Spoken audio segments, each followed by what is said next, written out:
ప్రహృతచేతసా వ్యవసాయాత్మికా బుద్ధిః సమాదౌ న విధీయతే భోగైశ్వర్య ప్రసక్తానాం తయా ప్రహృతచేతసా వ్యవసాయాత్మికా బుద్ధిః సమాదౌ న విధీయతే భోగైశ్వర్య ప్రసక్తానాం తయా ప్రహృతచేతసా వ్యవసాయాత్మికా బుద్ధిః సమాదౌ న విధీయతే భోగైశ్వర్య ప్రసక్తానాం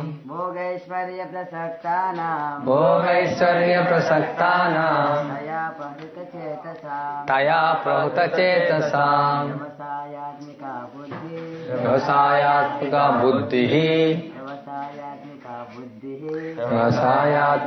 బుద్ధిః సమాదౌ న విధీయతే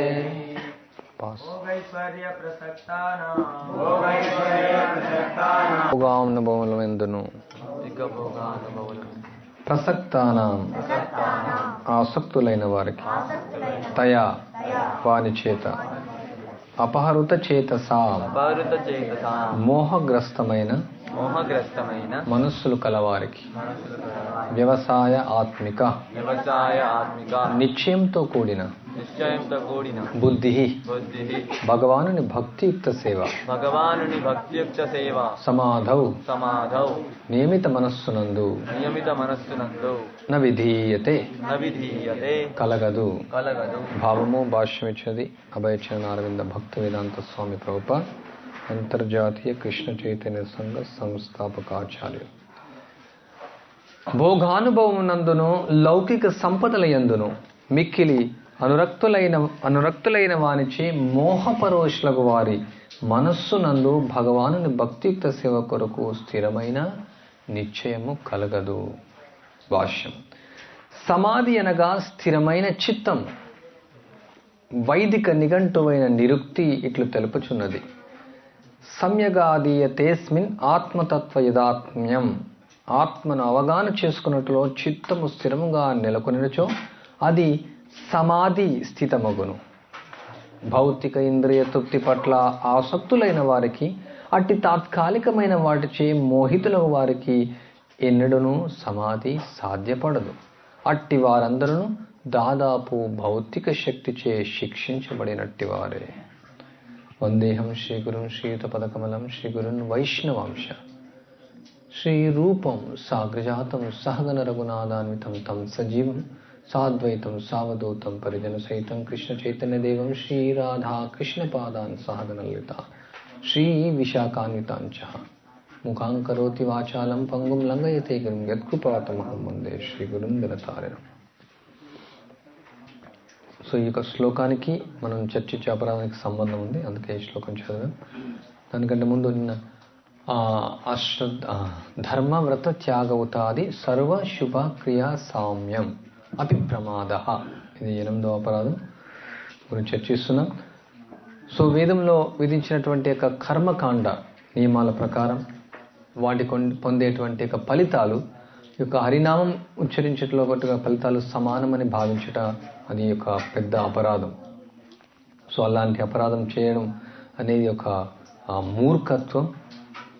సో అందువల్ల ఆ విధంగా యొక్క హరినామాన్ని భౌతికంగా భావించకుండా ఇది దివ్యమైనటువంటిది. ఈ భౌతికమైనటువంటి ఫలితాలన్నిటికీ కూడా దివ్యమైనటువంటిది. దీని యొక్క సాధ్య సాధన ఇవి రెండు ఒకటే. ఈ యొక్క తత్వం హరిదాస్ ఠాకూర్ గారు చెప్తున్నారు, ఇక్కడ భక్తి వినోద్ ఠాకూర్ వివరిస్తున్నారు. ఇది మాయావాద థియరీ నుంచి వచ్చినటువంటిది. వాళ్ళ యొక్క ఉద్దేశం ఏంటంటే కూడా భగవంతుని యొక్క నామ రూప గుణాల భౌతికం, వాళ్ళకి ఆధ్యాత్మికం అంటే నిరాకారంలో ఐక్యం కావడం, వాళ్ళకు దివ్యంగా వాళ్ళు అనుకుంటారు. వాళ్ళ యొక్క ఉద్దేశంలో భగవంతుని నామం రూపం గుణం అన్నీ కూడా భౌతికం. సో అహం బ్రహ్మాస్మి, మనలో ఐక్యం కావడం, భగవంతులు ఐక్యం కావడం మాత్రమే వాళ్ళకు అది ఆధ్యాత్మికం.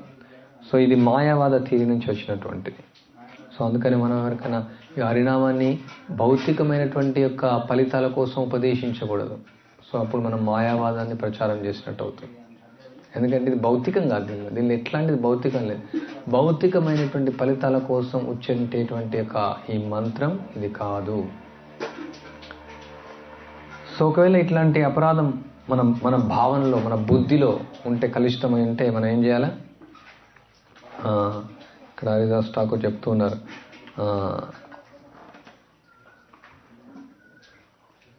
సో మనం ప్రార్థించాలి హరినామానికి. కహిబే అధర్మామృత పిబే పాద జల్ తబే శుద్ధ నామతి హేబే నిర్మల్. ఇక వైష్ణవుల, శుద్ధ వైష్ణవుల యొక్క ఆ పెదవులు తాకినటువంటి ఉచ్చిష్టను, మహాప్రసాదాన్ని స్వీకరించాలా. వాళ్ళ యొక్క పాదరజస్సు నుంచి వచ్చినటువంటి యొక్క అభిషేక జలాన్ని స్వీకరించాలా. వాళ్ళ పాదాలకు సేవ చేయాలి. ఆ విధంగా హృదయం పవిత్రమై ఇట్లాంటి భౌతికమైన ఫలితాలకు ఆసక్తి కాదు మన మనస్సు. కాళిదాసే ఈ రూపే దుష్కృతి ఖందన్ పునః తవ కృపా ప్రాప్తి గాయ జగజ్జన్. కాళిదాస్ మీకు వినుంటారు. ఇది బెంగాల్లో కాళిదాస్ అనే ఒక గొప్ప భక్తుడు అనమాట. ఆయన ఏం చేస్తాడు తెలుసారు కదా? కాళిదాస్ ఆ కవిగా ఆయన గారు, ఈయన వేరే గౌడీయ వైష్ణవుడు. కాళిదాస్ గురించి తెలుసా? ఆయన ఏం చేస్తారు, అందరి వైష్ణవుల నుంచి ఉచ్చిస్తూ తీసుకుంటూ ఉంటాడు అనమాట. జస్ట్ అందరి వైష్ణవులు వాళ్ళ ఇంటికి ప్రసాదానికి పిలుస్తారు. సో ఎంతో కొంత వదిలేస్తారు, వైష్ణవులు ఉచ్చిష్ట తీసుకుంటారు. ఒకసారి ఒక వైష్ణవుని పిలుస్తారు, ఆయన పేరు గుర్తులేదు. సో ఆయన ఏమి మిగిలించుకుంటారు, జాడు ఠాకూర్ అనుకుంటా, ఏమి మిగిలించకుండా తినేస్తాడు అనమాట. సో అప్పుడు మళ్ళీ రోజు పిలుస్తారు. పిలిచి ఆ మామిడి పిక్కలతో, అంటే ఆచార కానీ ఆ మామిడి పిక్కలతో ఉన్నటువంటి కూరను ఆఫర్ చేస్తారు. ఆయన పిక్కలు తినలేడు అనమాట. సో అందువల్ల ఆ పిక్కలు తినేస్తాడు. ఈవెన్ వాళ్ళు చెత్త కుప్పలు పడేసినా కానీ వాళ్ళు వదిలేసినట్టు ఆకును అన్నీ తింటారు. అందరినీ, బెంగాల్లో ఉన్న వైష్ణవులు అందరినీ, ఆయన ఎట్లాంటి తేడా లేకుండా అందరి మహాప్రసాదాన్ని ఆయన స్వీకరిస్తాడు. సో ఆ విధంగా ఆయన పవిత్రుడయ్యాడు. సో ఆ విధంగా ఆయన హరినామం యొక్క ఆస్వాదన పొందారు. సో వైష్ణవ సేవ అనేసి అదొక, అంటే శుద్ధ వైష్ణవులందరినీ కూడా వాళ్ళ యొక్క పాదరజస్సు, పాదజలం, వాళ్ళ పాదోదకం తీసుకోవడం ద్వారా మన హృదయంలో ఉన్న భౌతిక కల్మషాలన్నీ పోతాయి. ఒకసారి ఒక మహారాజ్ దగ్గరికి వెళ్ళి ఆయన పాద ధూళి తీసుకోవడానికి వెళ్ళారు. సో అప్పుడు ఆయన అన్నారు, ఓకే ఇప్పుడు నువ్వు నా పాద ధూళి తీసుకున్నావు, నేను నీకు కృప ఇస్తున్నాను, ఇప్పుడు నువ్వు నాతో వచ్చేయాలి. ఎందుకంటే నేను నీకు ఆశీర్వాదం ఇచ్చినానంటే నీ భౌతిక జీవితం ఫినిష్. ఓకే నేను తీసుకో, నువ్వు పాద ధూళి నాతో వచ్చేసాను. మరి ఎవరైనా ఊరికే ఇట్లా వాళ్ళ ఉచ్చిష్ట వాళ్ళు ఏదైనా తీసుకున్నారంటే వాళ్ళు చెప్పినట్టు చేయాలి మనం. అంటే మామూలుగా ఆలస్యంగా చేస్తూ ఉంటాం మనం. అంటే వాళ్ళ యొక్క సేవ చేయడం అనమాట. వాళ్ళ యొక్క పాదరజం, పాదోదకం, వైష్ణవులకు సేవ చేయడం, వాళ్ళ ఆదేశాలను పాటించడం. తర్వాత ఆయన ప్రార్థించాలి, ఓ లార్డ్ అమి జడబుద్ధి నాథ్, నేను జడబుద్ధి కలిగినటువంటి వాడిని, ఏకమాత్ర గతి నామ చింతామణి తత్వ కబు నైపాయ్. నేను ఇక మూర్ఖంగా ప్రవర్తిస్తున్నాను, నా యొక్క మనస్సు భౌతికంగా ఉంది, దయచేసి నన్ను దీని నుంచి రక్షించు. ఈ విధంగా యొక్క చింతామణి వజ్రం లాంటి యొక్క నామాన్ని నేను పొందగలుగుతాను. O Lord be merciful and appear on my tongue in the form of holy name, dance and constantly I fall at your lotus feet and beg this you. O Krishna, O Harinam ప్రభు, నా నాలుక పైన నువ్వు వ్యక్తం కా, నా యొక్క నాలుక పైన నృత్యం చేయి. ప్రభుపాలు చెప్తారు, anyone chance holy name Krishna will dance on their tongue. నాలుక పైన కృష్ణుడు నృత్యం చేస్తాడు. ఈ విధంగా అర్థించాలి హరినామానికి, కృష్ణుడికి. రఖ ఇహ లోహే తన తవ ఇచ్చమత్ యాన్ రఖే దేయి మురే కృష్ణ నామంత్. నువ్వు నన్ను ఇక్కడ ఉంచు, లేదంటే అక్కడ ఉంచు. అంటే ఇక్కడ ఉంచు అంటే ఈ భౌతిక ప్రపంచంలో ఉంచు, నువ్వు నన్ను ఆధ్యాత్మిక ప్రపంచంలో, నువ్వు ఏ స్థలంలోనే సరే నన్ను దయచేసి క్షమించి నీ యొక్క నామామృతాన్ని నాకు ఇవ్వంతే. జగజ్జనే నామెదితే తవ అవతార్ జగజ్జనే మైజే మోరే ఖర అంగీకార్. ఈ యొక్క భౌతిక ప్రపంచాన్ని నువ్వు మాలాంటి బద్ధ జీవులను ఉద్ధరించడానికి నువ్వు ఇక్కడ అవతరించావు. సో దయచేసి ఈ యొక్క కృపను నాకు ప్రసాదించు. అమితే అదం తుమి అదం తోరన్ ఉభయ సంబంధ ఏ పాయితే పావన్. నేను చాలా నీచమైనటువంటిని, పతితమైనటువంటి వాడిని, అందరికంటే పతితమైనటువంటి వాడిని. సో నీ యొక్క నిత్య సంబంధాన్ని నేను నీతో కలిగినటువంటి వాడిని, కానీ నేను ఈ విధంగా పడిపోయి ఉన్నాను. దయచేసి నన్ను రక్షించు. అఛేద్య సంబంధ ఏ తొమాయ అమాయ్. అసలు ఛేదించినటువంటి సంబంధం, తెగిపోయినటువంటి సంబంధం నీకు నాకు ఉంది. సో దయచేసి నన్ను రక్షించని అర్థిస్తూ ఉన్నాను. కలియుగే సుధా సాధ్య అన్య శుభ కర్మ అథేవ నామే అసి అలే యుగధర్మ. ఈ కలియుగంలో ఏ దానికి కూడా ప్రభావం లేదు హరినామం తప్ప. కర్మకాండ విధి ప్రకారం, ధ్యానకాండ విధి ప్రకారం, ఉపాసనకాండ విధి ప్రకారం ఏవి ప్రభావం చూపించలేవు అసలు ఈ కలియుగంలో. సో అందువల్ల మనం కేవలం ఈ హరినామంపైనే మనం ఏకాగ్రత చేయాలి. సో ఈ విధంగా భక్తివినోద్ ఠాకూర్ హరినామ చింతన పాడుతున్నారు. తర్వాత ప్రమాద, అభిప్రమాద, నామాపరాధ ప్రమాద. Inattentive while chanting. దానికి అర్థం తెలుగులో అశ్రద్ధగా జపం చేయుట, నిర్లక్ష్యంగా జపం చేయుట, ఏకాగ్రత లేకుండా జపం చేయుట. అంటే జనరల్గా మనం ఏమనుకుంటాం అంటే ఏకాగ్రత లేకుండా జపం చేయడం అంటే వాళ్ళు జపం చేసేటప్పుడు అనుకుంటాం. బట్ ఇక్కడ హరిదాస్ ఠాకూర్ అది కూడా జపం చేసేటప్పుడు నిర్లక్ష్యంగా చేయడం కూడా, దీన్ని కూడా నిర్లక్ష్యంగా శ్రద్ధగా వినుకుంటే కూడా అది కూడా అర్థం కాదు. శ్రద్ధ అంటే ఏకాగ్రతగా చేయాలా, ఏకాగ్రత లేకుండా చేయాలనేసి మనం ఇప్పుడు మాట్లాడుతున్నాం. అది వినకుండా దానికి కూడా ఏకాగ్రత లేకుండా కూడా అది కూడా వినలేం. ఏకాగ్రత లేకుండా ఏకాగ్రతతో వినాలా, ఏకాగ్రతతో జపం చేయడం అనేది అది కూడా వినకుంటే ఇంకా ఏకాగ్రత కూడా ఏం చేయాలి. అర్థమైందా? ఏకాగ్రత లేకుండా జపం చేయకూడదు అనేసి మనం చర్చిస్తున్నాం. బట్ అది కూడా ఏకాగ్రత లేకుండా వింటే ఉపయోగం లేదు. ఓకే. సో ఇక్కడ హరిదాస్ ఠాకూర్ చెప్తున్నారు, మహాప్రభు నువ్వు ఇక్కడ సనాతన గోస్వామికి దక్షిణ భారతదేశంలో ప్రయాణించేటప్పుడు, తర్వాత దక్షిణ భారతదేశంలో ప్రయాణించేటప్పుడు గోపాలఘట్ట గోస్వామికి, తర్వాత సనాతన గోస్వామికి భగవంతుని యొక్క సేవలో ఏకాగ్రత లేకుండా చేయకూడదు, ఏకాగ్రతతో చేయాలనేసి నువ్వు ఉపదేశించావనేసి చెప్తున్నారు. ఇక్కడ మధ్యలీలలో 22వ అధ్యాయంలో ఆ శ్లోకం మనకు కనిపిస్తుంది. ఏక అంగ సాధకే హి సాధే బహు అంగ నిష్ఠ ఆయలే ఉపజయ ప్రేమేన తరంగ. భక్తుడు భక్తి యోగంలో స్థిరంగా నెలకొన్నప్పుడు ఒక భక్తి అంగాన్ని అనుసరించిన, పలు భక్తి అంగాలను అనుసరించిన భక్తి ప్రేమ తరంగాలు ఉత్పన్నమవుతాయి. దీనికన్నా ముందు శ్లోకాల్లో భక్తి యోగ పద్ధతిని చైతన్య మహాప్రభు వివరిస్తూ ఉన్నారు. 64 భక్తి అంగాలు, తర్వాత దానిలో ముఖ్యమైనటువంటి అంగాలు 5. 5లో ఈవెన్ ఒక్క అంగం అంటే ఈ 64 ఏ ఒక్క అంగం నిష్ఠతో ఏకాగ్రతతో చేస్తే ఈ యొక్క భక్తి ప్రేమ తరంగాలు వస్తాయి. నవవిధ భక్తులు ఉన్నాయి. నవవిధ భక్తులు ఏ ఒక్క అంగం చేసినా, ఉదాహరణకు శ్రవణం ఎవరు చేశారు? ఏకాగ్రత చేశారు. కీర్తనం శుకదేవ గోస్వామి చేశారు. ఈ విధంగా శ్రవణం, స్మరణం, కీర్తనం ఒక్కొక్క దానికి మనం ఒకటి చెప్తాం. వాళ్ళు ఒక్కటి చేసినా సరే, అంటే నవవిధ భక్తులు చేయొద్దని కాదు, 64 భక్తంగాలు చేయొద్దని కాదు, బట్ ఏ ఒక్కటైనా ఏకాగ్రతతో చేస్తే, ఏ ఒక్కటైనా నిష్ఠతో చేస్తే దాని యొక్క ఫలితాలు మనం సులభంగా మనం పొందొచ్చు. సో అందుకనే 9 భక్తి వినాల్లో ఏక అంగి సిద్ధ పోయలే భక్తి బహుభక్తగన్ అంబరీషాది భక్తిర బహు అంగ సాధన్. 9 భక్తి విధానాల్లో కేవలం ఒక్క దానినే నిర్వహించే భక్తులు చాలా మంది ఉంటారు. అయినా వారు చరమసిద్ధి పొందుతారు. మనం ఉదాహరణ చూడొచ్చు. ఏకనాథ్ ఎవరెవరు చెప్పు 9 విధానాల్లో ఎవరెవరు ఏం పొందారు? కొంచెం వేరే నేను చెప్తా. రామచంద్ర తెలుసా? శ్రవణం ఎవరు? శ్రవణం ఇప్పుడే విన్నావు కదా. కీర్తన, స్మరణ, పాదసేవనం, అర్చనం,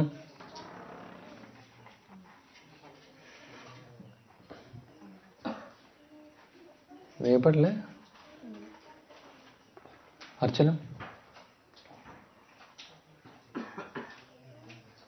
వందనం,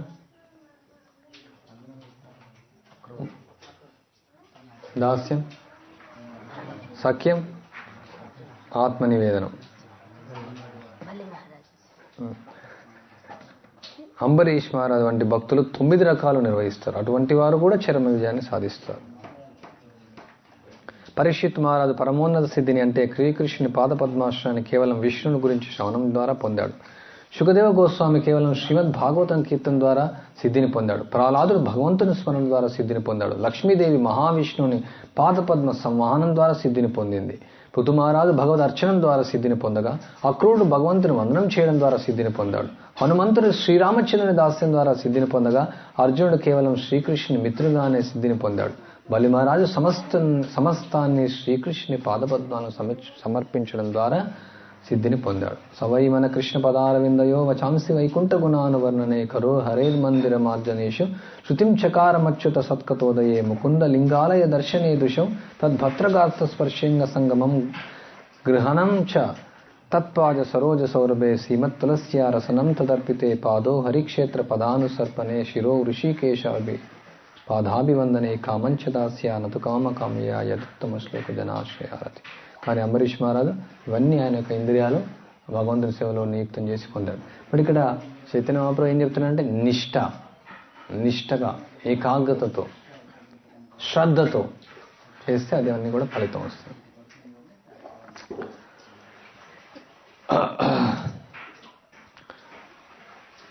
సో ఇక్కడ ఈ ప్రమాదం యాక్చువల్లీ ఈ ప్రమాద అనే అపరాధం చాలా ప్రమాదం. భక్తినోడ్ ఠాకూర్ చెప్తున్నారు, the root meaning of pramada is inattention. O Lord, from inattention all anarthas will come. ప్రమాదే అన్వధాన్ ఏ మూల అర్థ ఇహ అయితే ఘటే ప్రభు సకల అనర్థ.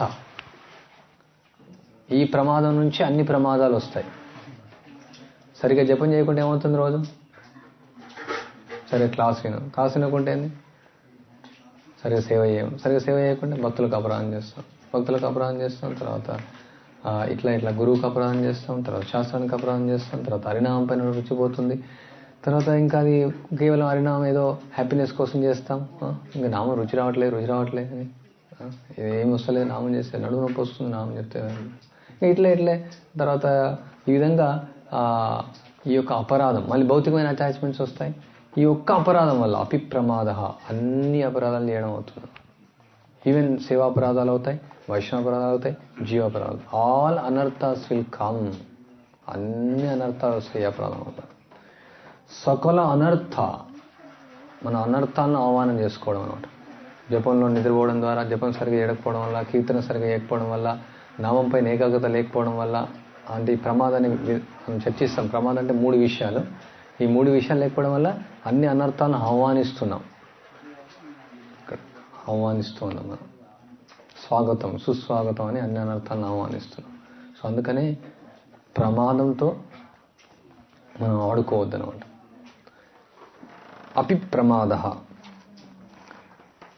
సో ఇవేవి 3 రకాలుగా అపిప్రమాదగా. ఔదాసీన్య జాడ్య ఆర విక్షేప ఏతి ప్రకారే అన్వధాన్ భుజిబే ప్రవీణ్. సో 3 రకాలుగా ఇవి చెప్పారు బుద్ధిమంతులు.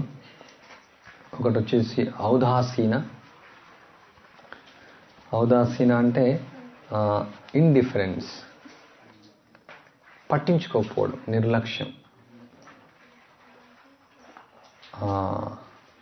లేదంటే ఇంకా చెప్పాలంటే భౌతిక విషయాలపైన ఆసక్తి. తర్వాత జాడ్య, జడంగా ఉండడం. జాడ్య, ఇనర్షియా. జాడ్య అంటే సోమరితనం.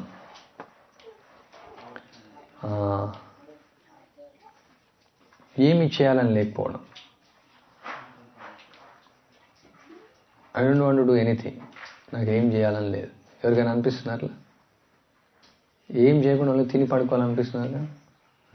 సోమరితనం అంట. యాక్చువల్లీ ఆధునిక సముదాయం అంతా కూడా సోమరిపోతుల సముదాయం. అందుకని ఆటోమేషన్ కావాలి, ఏం చేయకుండా అన్నీ కావాలన్నమాట. అక్కడే కూర్చోవాలని అన్నీ ఏం చేయకుండా సోమరిపోతే కష్టపడే వాళ్ళు లేరండి. సోమరిపోతులు ఎక్కువైపోయారు. ఇప్పుడు కారు కూడా ఆటోమేటిక్ గేర్స్ వస్తున్నాయి, తర్వాత కారు కూడా అదే వస్తుంది, అదే పికప్ చేసుకుంటారు, డ్రైవర్స్ కూడా అవసరం లేదు. ఇంకా కొన్ని రోజుల తర్వాత ఇంకా అంటే అందుకని ఇప్పుడు ఈవెన్ వాళ్ళు తినడానికి తినాలా దాన్ని అరిగించుకోవాలని ఓన్లీ కొందరు ప్రోటీన్స్ విటమిన్స్ తీసుకొని బతుకుతున్నారు. ఆ తినడం టైం వేస్ట్ అని, తినడానికే కష్టపడతారు, ఆ తినడానికి సోమరితనం. డబ్బులు కావాలని ప్రయత్నిస్తారు, డబ్బులు కూడా లెక్క పెట్టారు, దానికి ఒక మిషన్ కావాలా. అన్నీ కూడా మొత్తం ఇంకా అంత రాబోట్ సముదాయం అయిపోయింది, సోమరితనం సముదాయం. సోమరిపోతులు, ఇంకా తిండిపోతులు, తాగుపోతులు. ఇనర్షియా అంటే I don't want to do anything. డిక్షనరీలో 2-3 రకాల మీనింగ్ ఉంది. జాడి అంటే తెలుగులో కూడా అర్థం, ఇంత జడంగా ఉన్నాం ఎందుకు, ఏమంటారు దాన్ని, కదలకుండా ఉంటాం అనేసి. తర్వాత డిస్ట్రాక్షన్, విక్షేప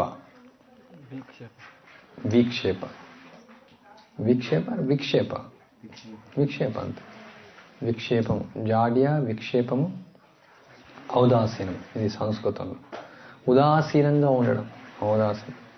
ఏం పట్టి ఇల్లు కూలిపోతా ఉంది, చూస్తా ఉన్నాం. ఫస్ట్ ఇక్కడ ఒక పెంక పడిపోయింది, తర్వాత ఇంకో దూలం పడిపోయింది, ఇంకా ఇట్లా చూస్తా ఉన్నా. ఔదాసీనం. ఇంకా డిస్ట్రాక్షన్ అంటే మన యొక్క గురుకులం పిల్లలే ఉదాహరణ తీసుకోవచ్చు. ఎంత డిస్ట్రాక్షన్ అంటే అబ్బా, విక్షేపం, ప్రతి క్షణం విక్షేపం. ఇప్పుడు ఏదైనా సౌండ్ వచ్చింది అనుకోండి, అందరూ అటే చూస్తారు. కొంచెం సౌండ్ వచ్చింది చూస్తారు, పిల్లి రాగానే చూస్తారు, కుక్క రాగానే చూస్తారు, గాలి జోగ్గానే చూస్తారు, ఎవరైనా సౌండ్ చేస్తే చూస్తారు. ఎప్పుడు కంటిన్యూస్ చూస్తూనే ఉన్నారు. చిన్నపిల్లలు ఇంకా ఉదాహరణ తీసుకోండి, వాళ్ళకి ఎప్పుడు ఇంకా ఫ్లిక్కరింగ్ ఉంటుంది, కంటిన్యూస్ డిస్ట్రాక్షన్. ఒక దగ్గర కూర్చోలేరు, ఒకరితో మాట్లాడలేరు. మనం చూడొచ్చు, అది కూడా ఆధునిక సమాజంలో ఇట్లా ఒక ఫోన్ ఉంటుంది, ఈ ఫోన్ తీసుకుంటాడు, ఇంకో ఫోన్ తీసుకుంటాడు, ఇంకొంత మాట్లాడతాడు, ఇట్లా కంటిన్యూస్లీ డిస్ట్రాక్షన్ ఉండాలి, ప్రశాంతంగా ఉండలేరు వాళ్ళు. డిస్ట్రాక్షన్ వరల్డ్ ఇదంతా కూడా. సో దీని గురించి చర్చిస్తాం. ఈ 3 రకాలైనటువంటి యొక్క ఏకాగ్రత లేకపోవడం, ఇన్అటెన్షన్, ఈ 3 రకాలైనటువంటి యొక్క ప్రమాదాలు. ప్రమాద అనేది సంస్కృతం, తెలుగులో దాన్ని ఏకాగ్రత లేకపోవడం అని చెప్పొచ్చు. कोनो भाग्य कौन जीवे रे श्रद्धा यदि हाय तबे तीन हरिनाम ग्रहण करे. జీవుడు భాగ్యవశాత్తు ఈ యొక్క హరినామం పైన విశ్వాసాన్ని పొందుతాడు. ఆ తర్వాత యత్న ఖరి స్మరే నామ్ సంస్కార సహిత్ తబే నామ్ అనురాగ్ హాయ తు ఉదిత్. సో ఎంతో శ్రద్ధతో ఇది దొరికింది. ఏం చేయాలా, one should carefully chant prescribe number of holy name. సంఖ్యాపూర్వక గాననార్తన పరు. ఒకేసారి మనం నిరంతరం హరినామం చేయలేం, అందుకని దానికి సంఖ్య అనేది విధించబడింది. విధించినటువంటి 16 మాలలు జపించడం. సో ఆ విధంగా చేయడం ద్వారా అందుకే శ్రీల ప్రభుపాల వారు 16 మాలలు మనకి ఇచ్చారు. ఆ విధంగా క్రమక్రమంగా నామం పట్ల అనురాగం వస్తుంది. సంఖ్యతో అది ప్రారంభించాలి. తర్వాత ఏ పర్యంత అనురాగ్ నై హయ ఉదాయ్ సే పర్యంతయాంత కరినామ సదాలాయ్. ఎప్పటివరకైతే ఈ హరినామం పట్ల మనకు అనురాగం రాదు, జాగ్రత్తగా, సావధానంగా, ఓపికతో, ఉత్సాహంతో ఈ నామాన్ని జపిస్తూ ఉండాలి. ఒకసారి నామం పట్ల అనురాగం వచ్చిన తర్వాత ఇవన్నీ ఏం అవసరం లేదు, క్లాసులు అవసరం లేదు, ఇవన్నీ అవసరం లేదు, ఇది చెప్పాల్సిన అవసరం లేదు. ఎందుకంటే ఆ యొక్క రుచి, ఆ శుద్ధనామం యొక్క రుచి అసలు మనం తట్టుకోలేమన్నమాట. అది వచ్చిందంటే అది నామం, నిజమైన నామామృతం మనం ఆస్వాదిస్తే కొన్ని కోటి నాలుకలు మనకు కావాలనిపిస్తుంది, కోటి చెవులు మనకు కావాలనిపిస్తుంది. మనం భక్తిలో ఐ బికేమ్ ఆటోక్రాట్. నేను అసలు పిచ్చివాన్ అయిపోయాను. అసలు ఏంది మంత్రం, నాకేమైనా భూతం పట్టిందా? మామూలుగా భూతం పడితే ఏ విధంగా ప్రవర్తిస్తామని తెలియదు అనమాట. అది లోపల నుంచి మాట్లాడిపిస్తూ ఉంటుంది, లోపల నుంచి నాట్యం చేయిస్తుంది, లోపల నుంచి అరిపిస్తుంది, లోపల నుంచి కరిపిస్తుంది. అది ఏమవుతుంది అర్థం కాదు. సో అదేవిధంగా ఈ భూతం ఇక నామం పిచ్చి పట్టిందంటే, ఆ నామం మనలో వచ్చిందంటే అసలు ఏం ప్రవర్తిస్తున్నది లేదు. ఆ విధంగా మనం చూడవచ్చు. చైతన్య మహాప్రభు లీలలో చైతన్య మహాప్రభు చూపించారు, అందరు భక్తులు అందరూ కూడా చూపించారు. బట్ అంతవరకు జాగ్రత్తగా చేయాలి. ఈ విధంగా ఏకాగ్రతతో ఇక నామాన్ని చేయాలి. నిషర్ఘత లోకే సబే విషయ ఆసక్త్ స్మృతి కాలే విషయ అంతరే అనురక్త్. సో ఇక్కడ మొదటిది ఇండిఫరెన్స్, ఔదాసీనం. ఔదాసీనం అంటే మొదటి ఇన్అటెన్షన్. 3 రకాలు అన్నమాట. ఏకాగ్రత, ఇన్అటెన్షన్ వైల్ చాంటింగ్ అని, వైల్ చాంటింగ్ అని పెట్టారు. అది వైల్ చాంటింగ్ అంటే ఓన్లీ చాంటింగ్ చేసినప్పుడే కాదు, ఎవరైతే భక్తుడు నామాన్ని జపిస్తున్నప్పుడు, భక్తియుక్త సేవ నిర్వహణ చేస్తున్నప్పుడు, అంటే నామాన్ని ఆశ్రయాన్ని తీసుకునేటువంటి నిర్వహణలో ఉన్నప్పుడు, మీకు అర్థం, గృహస్థ జీవితంలో ఉన్నప్పుడు ఈ విధంగా చేయకూడదు. అంటే ఈ యొక్క భక్తుని జీవితంలో while chanting, not only while chanting. Okay, while chanting ఏమి టీవీ చూడకపోవచ్చు, వైల్ చాంటింగ్ ఏమి మనం తప్పులు చేయకపోతే దాని తర్వాత చేయొచ్చు అన్న దాని అర్థం.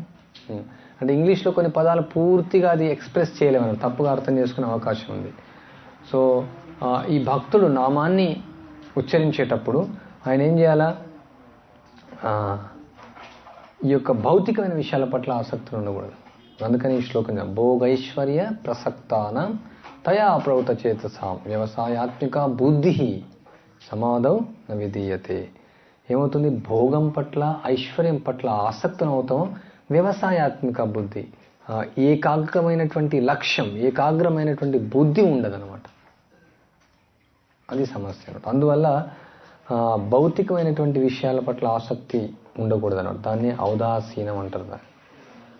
కానీ బద్ధజీవులం మనం సహజంగా ఈ భౌతిక విషయాల పట్ల ఆసక్తులై ఉంటాం. అవి కొన్నిసార్లు మనం ఆలోచిస్తే, కొన్నిసార్లు మనం గుర్తించుకుంటే వాటి పట్ల మనం ఆసక్తులు అవుతాం సహజంగా.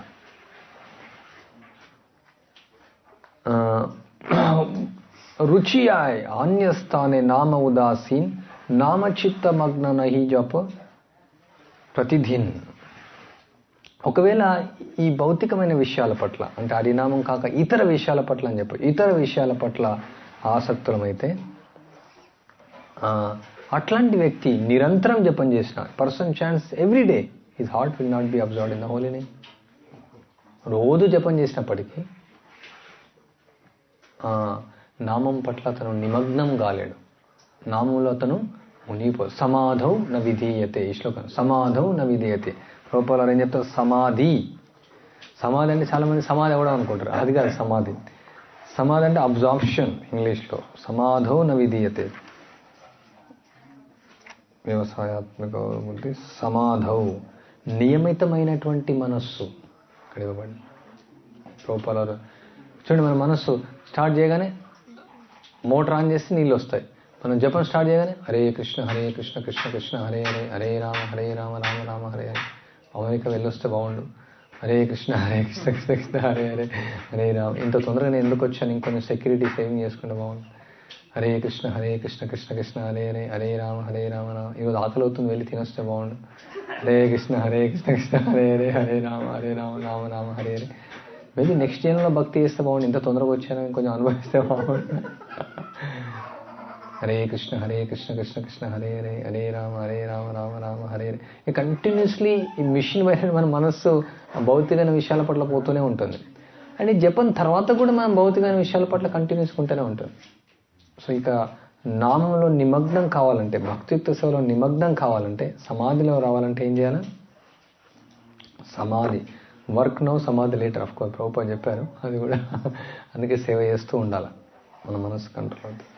సో ఇక్కడ ఈ పాయింట్ ఏమంటే, సో మనం ఎంత జపం చేసినా సరే ఈ భౌతిక విషయాల పట్ల ఇంకా అనుభవించాలనే కోరిక మనం ఉంటే, కోరికనే ఉంటుంది బట్ అనుభవించాలనుకుంటే అది కోరిక ఉంటుందంటే, అనుభవించాలని కోరిక అంటే మనం అనుభవించాలని కోరిక ఉండదు కానీ ఉంటాయి అన్నమాట, పాప లేశం ఉంటుంది. సో అప్పుడు ఏం చేస్తుంది అది, తబే జని ప్రమాద నామితే అపరాధ్ ప్రేమ భక్తి సాధనే ఖరితేబే భాత్. సో అప్పుడు ఈ యొక్క ప్రేమను పొందడానికి, భగవంతుని పట్ల ప్రేమ పొందడానికి అది బ్లాక్ అయిపోతుంది, అడ్డంగా ఉంటుంది అది. ప్రమాద అవధాన్ అర్థ ఇహ హైతే కఠే ప్రభు సకల అనర్థ. ఇప్పుడు మనం చెప్పింది అది. సో ఈ విధంగా ఆ ప్రమాదం వల్ల, అంటే ఇన్అటెన్షన్ వల్ల, నిర్లక్ష్యం వల్ల అన్ని అనర్థాలు వస్తాయి.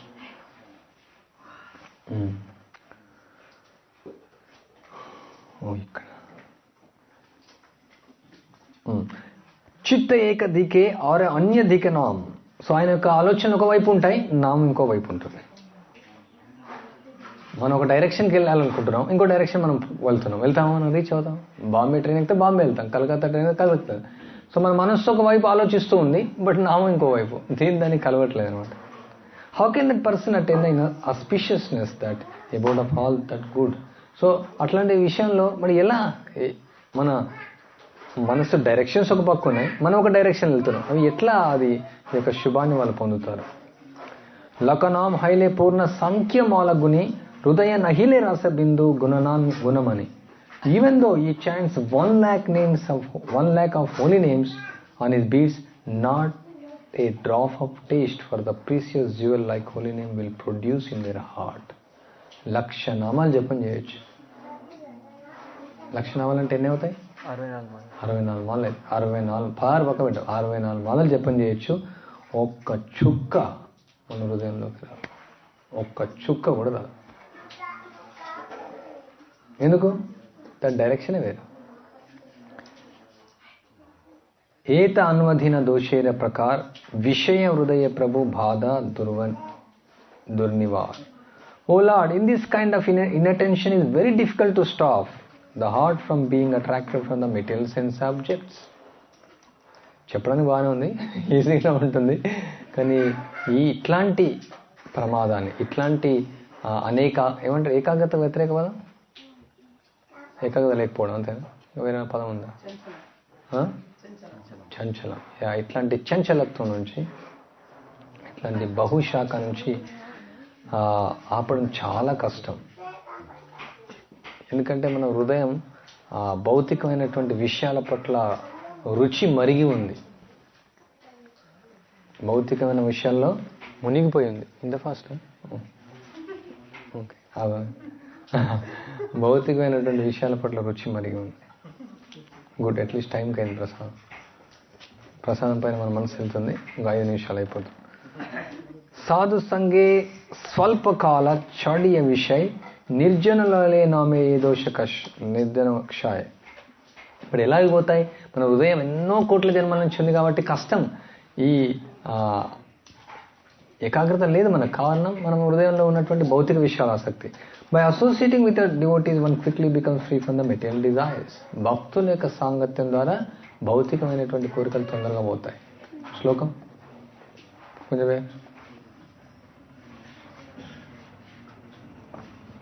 వేరే వాళ్ళు ఎవరు?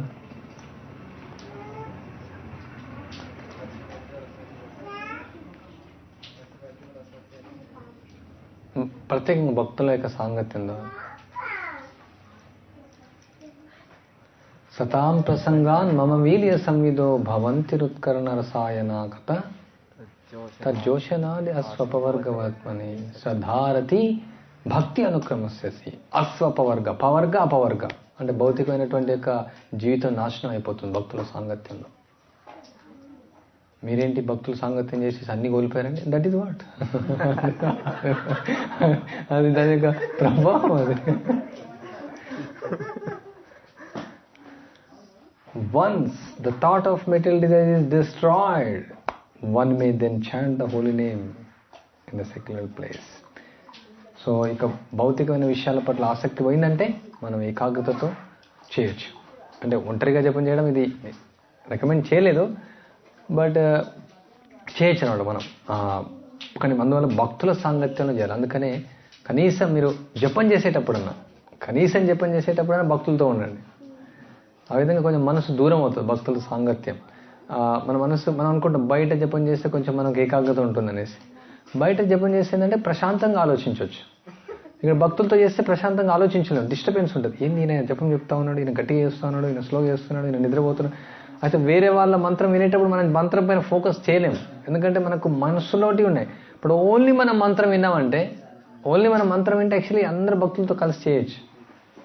అందుకని భక్తులతో చేయడం. మామూలుగా గృహస్థాశ్రమం ఉన్నప్పుడు వాళ్ళు ఏంటంటే బయట వాళ్ళు ఇంట్లో ఉండి చేయడం అలవాటు, కానీ ఇక్కడ భక్తుల సాంగత్యం ఉంది. ఒక ఇంట్లో కూడా భక్తులు ఉంటారు, వాళ్ళ సాంగత్యంతో కూడా ఇంట్లో కూడా చేయొచ్చు జపం. కానీ భక్తుల సాంగత్యంలో చేస్తే ఇంకా చాలా ఈజీగా మన మనస్సు నియంత్రించబడుతుంది. కానీ బయటికి మాయ చెప్తుంది ఎక్కడ ఒంటరి ఉంటే బాగుంది. కాబట్టి ముందు భక్తులు చూస్తూనే చేయాలి, కొంచెం దూరం వెళ్ళి కొంచెం గాలి కావాలి. ఎందుకంటే జపం చేసేటప్పుడే ఉడకపోస్తుంది, జపం చేసేటప్పుడు దోమలు వస్తాయి, జపం చేసేటప్పుడు చలి పెడతాయి, జపం చేసేటప్పుడు అన్నీ వస్తాయి. అందుకనే వెళ్ళు వెళ్ళు వెళ్ళు బయట వెళ్ళు. బయటికి వెళ్ళి మళ్ళీ అంతా డిస్ట్రాక్షన్కి వెళ్ళిపోతాం. ఇంకో పాయింట్, భక్తుల సాంగత్యం లేకుండా భౌతికమైన కోరికలు ఎట్లా వదిలేస్తాం? ఎందుకంటే ఆ భక్తుల సాంగత్యం లేదంటే అభక్తులతో ఉంటాం. అభక్తులతో ఉంటే అభక్తులు పూర్తిగా భౌతికమైన కార్యక్రమం నిమగ్నం అవుతారు. అది ఎట్లా పోతుంది? పవర్గంతో ఉంటే పవర్గంతో ఉంటే అపవర్గంతో అసలు ఎట్లా చాయిస్? అది ఇంపాసిబుల్. అది పరమహంసలకు అవుతుంది, అది సాధ్యం అవుతుంది. పరమహంసలు ఉండగలుగుతారు, ఎందుకంటే వాళ్ళు ఉద్ధరించడం కోసం ఉంటారు. అది ఎట్లా సాధ్యం అవుతుందంటే చాలా కష్టం. ఓకే, నేను రోజు మంగళారతికి వస్తాను, 16 మాలలు నేను భక్తులతో చేస్తాను ఏకాగ్రతగా. ఇప్పుడు ఆ తర్వాత నువ్వు 8 గంటలు ఆఫీస్లో ఉండాలి, 2 గంటలు ప్రయాణం చేయాలి, 2 గంటలు మొత్తం 12 గంటలు ఆ భక్తులతో ఉండాలి. ఒక భక్తులు చెప్తాను, నేను ఉదయం సాయంత్రం ప్రోగ్రామ్ అటెండ్ అవుతాను, బట్ మిగతా టైం మళ్ళీ ఇండిఫరెన్స్, మళ్ళీ ఔదాసీనం అవుతుంది. ఎందుకంటే ఇక నువ్వు భౌతికమైన విషయాల్లో ఉండాల్సిందే, ఇంకా కష్టం. నేను 32 మాలలు చేస్తాను అనుకోవచ్చు, బట్ 64 మాలలు చేయొచ్చు. బట్ ఈ యొక్క ఏకాగ్రత జపం అంటే ఓన్లీ జపం సమయంలో కూడా ఉండాలి, బట్ తర్వాత కూడా ఏకాగ్రతతో ఉండాలి. సో ఈ విధంగా భక్తుల సాంగత్యం ద్వారా ఈ భౌతికమైన కోరికలు పోతాయి. క్రమక్రమే కృష్ణనామ చిత్తహాయ స్థిర్. ఏమవుతుంది? క్రమక్రమంగా భక్తుల సాంగత్యంలో నామాన్ని ఉచ్చరించడం ద్వారా, కీర్తించడం ద్వారా ఏమవుతుంది? మనస్సు చిత్తహాయ స్థిరమైనటువంటి చిత్తం వస్తుంది. ఎప్పుడు వస్తుంది అది? వెయిట్ చేయడం. అట్లాంటి చిత్తం చాలా బాగుంటుంది.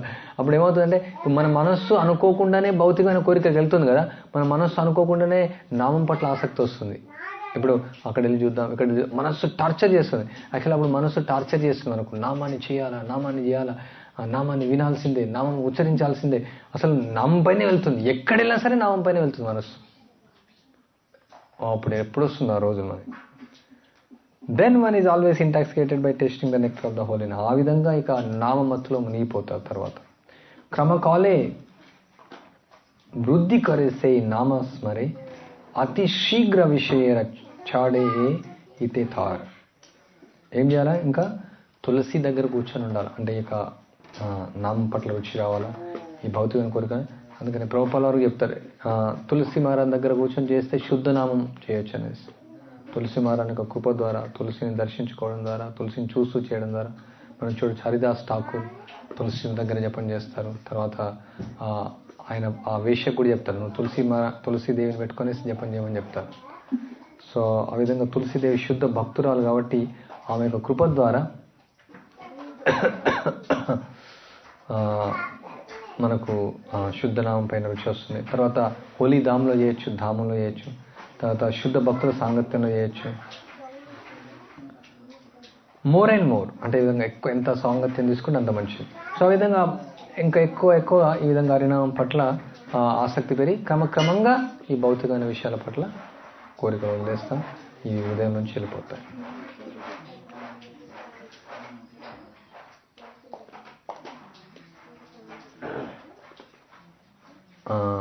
తర్వాత విశ్వాసం పెరుగుతుంది. ఈ విధంగా ఇక ఇండిఫరెన్స్, ఔదాసీనం అనేది నశించిపోతుంది. మొదటి ప్రమాదం అయితే. రెండోది జాడ్యయే అన్వధాన్ ఆలసేరమనే తహి రుచి నాయి హయ శ్రీనామ గ్రహణే. When the mind becomes lazy, మన మనసు ఎప్పుడైతే సోమరిపోతులాగా అవుతుందో, సోమరితనంతో ఉంటుందో, one may be inattentive because of inertia. Because of that, one will not be attracted while chanting of the holy name. So మనం సోమరితనం అయితే, జాడ్యం అయితే నామం పట్ల రుచి రాదు. స్మరకాలే పురే శీఘ్ర విరమే ప్రయాస్. ఇది చాలా ఇంపార్టెంట్ చూడండి. At the time of remembering the holy name, one will try to finish quickly. జపం తొందరగా అయిపోవాలా. ఎన్ని ఉన్నాయి? ఒకటి. ప్రతిసారి కంటి సాక్ష్యం 3, 4, ఎప్పుడైపోతాయి జపం తొందరగా అవగొట్టుకోవాలి, తొందరగా అవగొట్టుకోవాలి. అది కూడా ఒక విధంగా ఇనర్షియా, సోమరితనం అనమాట. ఇంత తొందరగా అయిపోతుంది జపం, ఇంకా కావాలని ఉండాలి. Because of that fault the nectar of holy name will not be manifested. అంటే మనం నామాన్ని చేస్తున్నప్పుడు రుచి పెరగాల, ఆసక్తి పెరగాల. బట్ ఎప్పుడైపోవాలి దానికి అర్థం అది అసలు దానిపైన రుచి లేనట్టు. సో ఆ విధంగా ఇంకా కూడా ఈ సోమరితనం వల్ల ఈ నామం పట్ల ఆసక్తి అనేది పోతుంది. అన్య కార్య వ్రతకాలే నా హాయే యాపన్ సాధుఘన ఇహ చింత స్మరే అనుక్షణం. అందువల్ల నిరంతరం సమయాన్ని వృధా చేయకుండా. భక్తుల యొక్క లక్షణ అవ్యర్థ కాలత్వం. ప్రభుపాదులు చెప్తారు, భక్తుల యొక్క క్షణాన్ని కూడా వృధా చేయరు. అనవసరంగా సమయాన్ని వృధా చేయకుండా. భౌతికమైన విషయాల పట్ల మనం ఇంద్రియ తృప్తి కోసం చేసేన్ని కూడా అనవసరమైనటువంటి కార్యక్రమాలు, ఊరికే మాట్లాడడం, ఊరికే హరే కృష్ణ హరివాల్.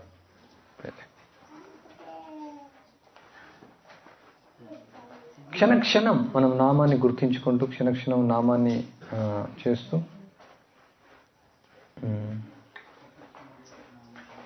భక్తుల యొక్క మళ్ళీ దీన్ని కూడా భక్తుల యొక్క సాంగత్యం తీసుకుంటూ ఉంటే ఈ ప్రమాదం నుంచి మనం బయటపడతాం.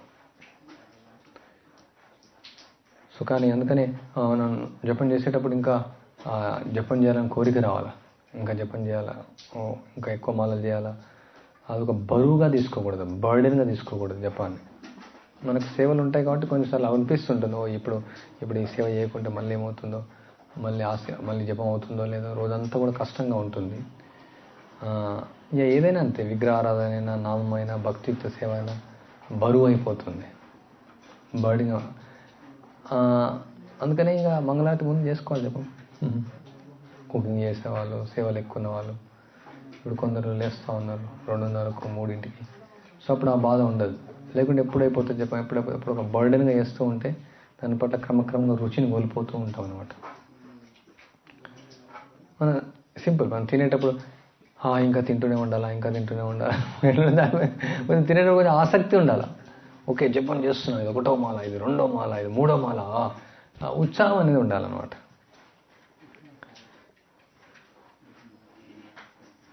సో ఇట్లాంటివి ఉంటే ఎలా ఈ యొక్క అపరాధం నుంచి బయటపడాలంటే మళ్ళీ భక్తుల యొక్క సాంగత్యం ద్వారా ఎవరైతే ఉత్సాహంగా ఇక నామాన్ని ఉచ్చరిస్తారో వాళ్ళ యొక్క సాంగత్యం తీసుకోవడం. సో ఆ విధంగా ఈ యొక్క సోమరితనం అనేది పోతుంది. అవ్యక్త కాలత్వం ధర్మ సాధుర కార్య దేకిల తాహైతే రుచి హాయ్ నిశ్చిత. సో భక్తులు, సాధువులు ఎవరు కూడా వాళ్ళ అనవసరంగా సమయాన్ని వృధా చేయరు. సో ఆ విధంగా అట్లాంటి వాళ్ళతో ఎవరైతే అనవసరంగా వృధా చేయరు సమయాన్ని, అట్లాంటి వాళ్ళతో ఎక్కువ సాంగత్యం చేయాలి.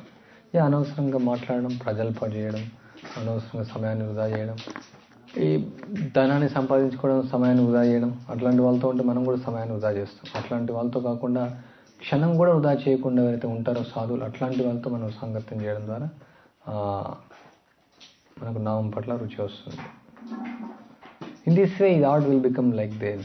You will become like a saintly devotee. You will always remember and chant the holy name. You will become fortunate. ఈ విధంగా అట్లాంటి భక్తుల యొక్క సాంగత్యం ద్వారా ఆయన కూడా వాళ్ళలాగా అవుతాడు. ఆ విధంగా నామాన్ని నిరంతరం స్మరిస్తూ, కీర్తిస్తూ భాగ్యవంతునిగా మారుతాడు.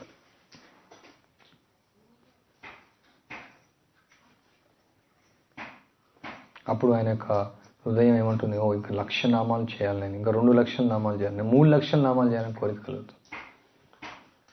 ఓకే, సమయం అయిపోయింది. ఇంకొకటి ఉంది, తర్వాత రేపు చర్చిస్తాను. విక్షేప.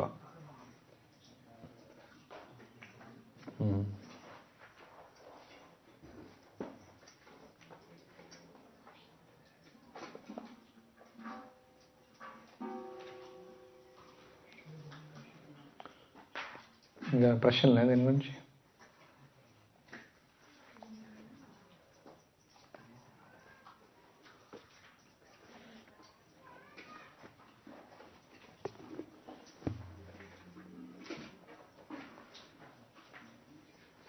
వేరే శ్రీల ప్రభుపాద కీ జై.